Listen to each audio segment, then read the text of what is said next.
Na naszych zemiach żyły czedes stoleme, był wśród nich taci, co wiele dokazywał. Wymysłem są zabawa w ceskanie kamów. Kamiści lecały bardzo dalek i spadały między budynki. Przy tym niszczyły wiele łoborów i zabijały ledzy. Nikt nie mógł sobie dać radę. Jeden taci kam leży jeść w Serbsku, kuel morza. Kto dobrze musał przez drzwi, dozdrzy na nim szlach stolemowi pazurę.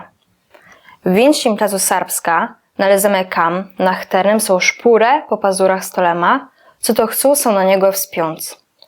Mu to zrobione jakiś zakłechune stolem. W tym placu żdą on na swoją brudkę, która miała przejechać od strony morza. Stolem, tak jak człowiek czy zwierz, tęsknił za swoją mulką, a że nie mógł sobie i dożdżać, wzarsunen wióldzi kam i wyzerł. Muszą wierą długo żdać, skoro na jego pazurę są na nim odsesnałe.